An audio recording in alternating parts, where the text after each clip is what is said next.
So law dictates that you have to have insurance for your car. And while that's great, I think there's another type of insurance that you really should have, just to help with any kind of situation that may arise by somebody else's erratic driving. So the extra kind of insurance I'm talking about here is a dash cam. And the reason I think that it's so important to have a dash cam in your car is if you do get in a wreck, it's your word versus the other person's. Whereas if you've got some video footage showing what happened, there's no denying one way or the other what really happened. So recently I picked up the Napoer dash cam. And the reason I like this dash cam is because it's got the 1080p camera on it for a higher res image and video, as well as a 170-degree viewing angle. So you'll get a much wider field of view than you would with a standard 70-degree angle lens. So this showed up for me the other day. I've been using it for the past few days. I've kind of put everything back in the box so that you can see what comes in the box. So let's open that up, see what's in there, and then we'll kind of go over some of the features of this device. So first, the box actually looks really nice. They've done a good job as far as design is concerned. They've got the branding on there, some basic information about the camera itself, and that's really about it. So if we flip it, or if we take the lid off here, and we'll just go ahead and set that aside. First, obviously, we get the camera, and we'll actually come back to this. We get a window mount. This is important. I can say this is super, super sticky. Once you get it in your car, make sure that's where you want it, because removing it really is a pain, and it is actually like sticky. See if we can, like, it's actually stuck to my skin there, in addition to having you know, the suction power of the suction cup itself. So it's got a couple of different ways it sticks, and it sticks very, very well. In addition to that, you're going to get a really, really long cigarette charger or cigarette lighter charger cord here. It is really long, so you could probably plug this in and route it around your dash. You will just get a standard USB cable. This one is a USB type A. You're going to get a dash mount in case you want to stick it to your dash instead of your window. You can do that as well. Of course, the instructions, you can look through that if you want.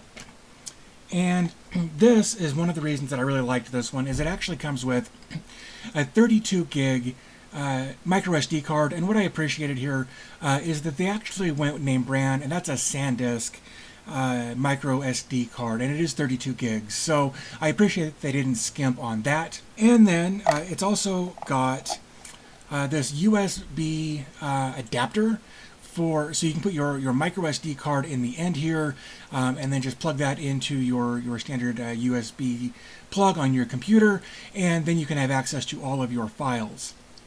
Now, if you don't want to take the SD card out of here to view, or out of here to view your footage, you've got a couple of options. It does hook up to an HDMI, or you can just plug the USB cable into your computer from here and pull all your data off that way. Let's talk about the camera itself. Like I said, it is a 170-degree viewing angle here. It does have, looks like 8 IR lights, so you get some night vision potential there, depending on what your driving conditions are like. It's got microphone and speakers built in, kind of around here, around what looks to be like the focus. This is just an automatic focus. You don't have any control here, but right here you can kind of see some darker areas, and that's where your microphone and your speakers are going to be. On the other side, we've got a menu button, your micro SD card slot, and a power button as well. So we've got all of that. And then I think, on the top you've got an AV port. If you've got like a 3.5mm jack that goes out to audio and video, you can plug that in as well. So you've got lots of different options there. I really do appreciate that.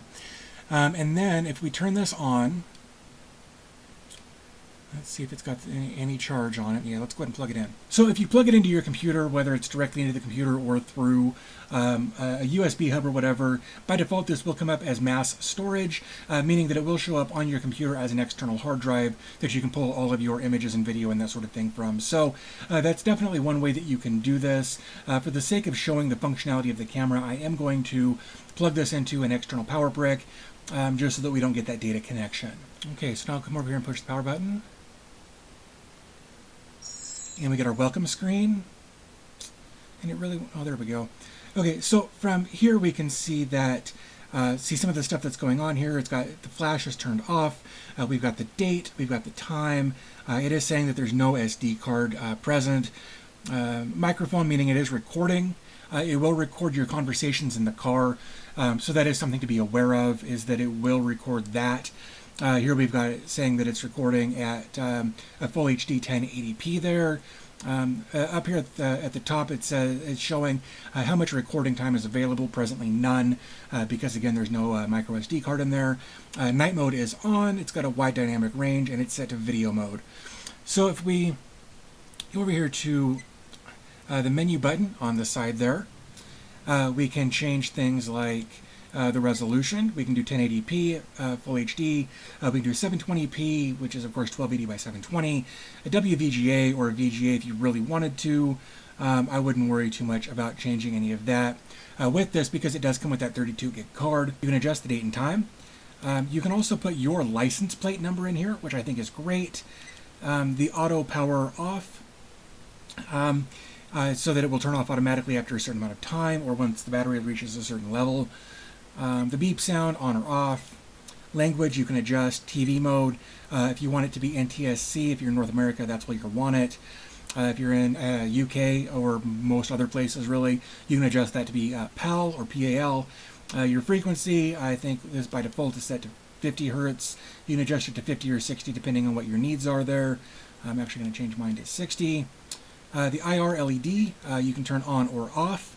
I've had mine off apparently, which might account for a certain amount of things.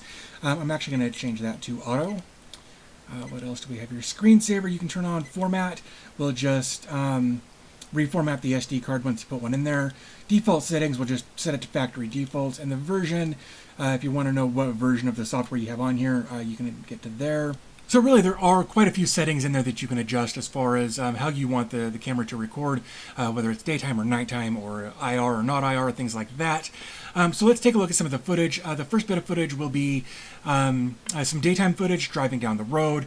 You'll have to excuse my scratched up, cracked windshield. Unfortunately, that is part of the footage here, but the image quality from the camera itself is actually really, really good. I'm very impressed with how that looks. And then we'll switch over to some nighttime footage here.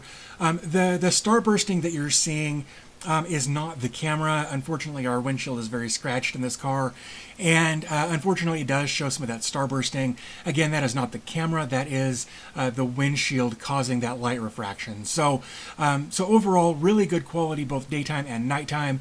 Unfortunately, for some reason I had the IR turned off, so that nighttime footage will probably actually be better than what I'm showing here. But overall, I think this is a great quality camera, again, for that added bit of insurance for when you're out driving, so that it's not a matter of he said, she said. It's really a matter of this is what happened. Again, some things to note is it does record conversations in your car. So if you want to have private conversations, or you don't want that to be maybe part of a court case or whatever, you may want to switch that setting to not record audio. And like I said, other than that, great device, great camera. I really appreciate all of the accessories it comes with, including that 32 gig micro SD card. So if you're interested in that little extra bit of protection, definitely pick one of these up. It could be the difference in a court case. Hey guys, if you like this video, you like what I'm doing on the channel, do me a favor, give the video a thumbs up. Helps me in the channel out a bunch. If you're interested in this type of video, these reviews and that sort of thing, hit the subscribe button. I've got lots of new stuff coming out here very, very soon, and more regularly these days. I've got lots more companies reaching out to me to do these videos. So hit the subscribe button so you can be notified when that happens. And I'm going to go ahead and wrap it up there. Thanks for your time. I always appreciate your support, and I'll talk to you in the next one.